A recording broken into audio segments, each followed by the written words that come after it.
Thank you very much, Professor Raj Sisodia, for being with us on the Prestigio Leadership Forum, an event that will create a community across Latin America to tackle our challenges with a proactive attitude. Dear Professor, what are you going to talk us about in the forum? Well, Eduardo, it's a pleasure to be with you for this event, and I'm very happy to be speaking to an audience of Latin American leaders. I do feel that there is a lot of resonance with conscious capitalism in Latin America. We have found that over the last decade. We have active chapters in many countries there, and I've spoken to a lot of leaders. And there's something about the idea of conscious capitalism, which is more heart based and relationship based approach to business that definitely, I think, agrees and resonates with the Latin temperament. And I also do feel that the Latin American region has certain unique gifts, but also responsibilities to humanity. That in many ways, this is the steward of some of the most important and vital natural resources, such as, of course, the rainforest. So there is the Mother Earth aspect of it. And I think there's also some of that mother energy, the love, family feeling. And I think Latin America to me represents mother energy and Mother Earth, which are both extremely important considerations and I believe are lacking. Those energies are missing for too many businesses and too many leaders around the world. So I do believe that it's an important message to be getting out there that business can really take the lead role in creating a vision for what is possible in our societies, not only to create conscious capitalism, but to create a conscious society. And then work in conjunction with the civil society, NGOs, and government where it makes sense to realize those visions.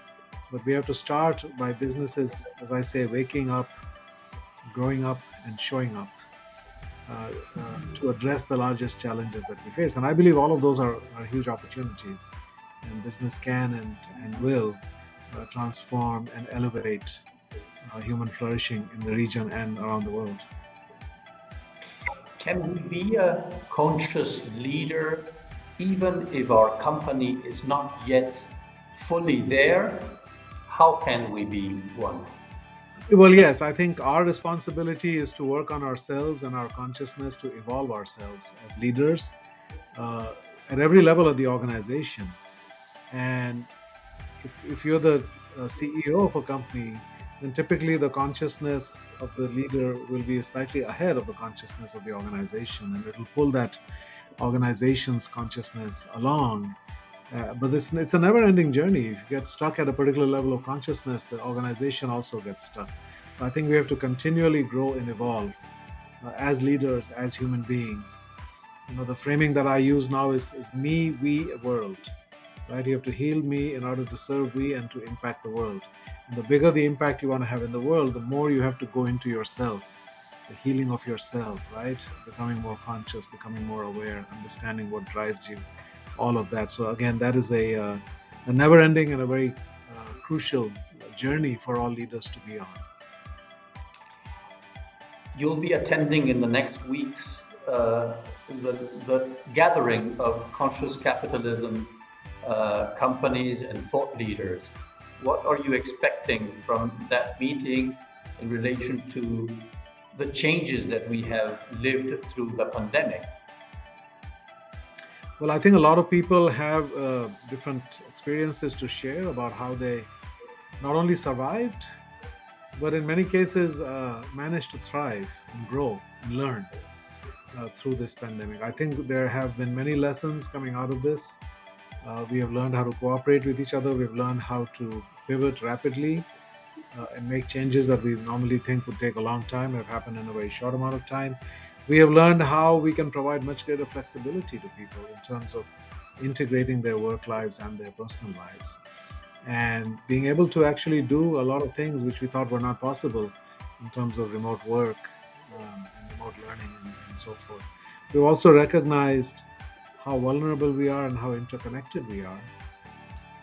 and that we have to all, I mean, there's no escaping certain of these global pandemic or climate change, etc. All of these things are things that affect all of humanity, and we have to cooperate, um, and we have to put human flourishing and planetary flourishing at the center where it belongs.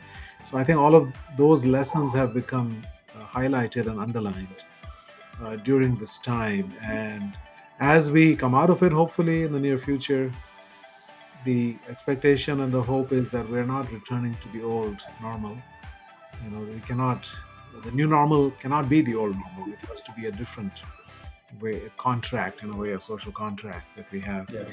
with our people and with society. And That's, we have to be more resilient. I think this was kind of a training ground for us to become prepared for even greater crises in the future, potentially.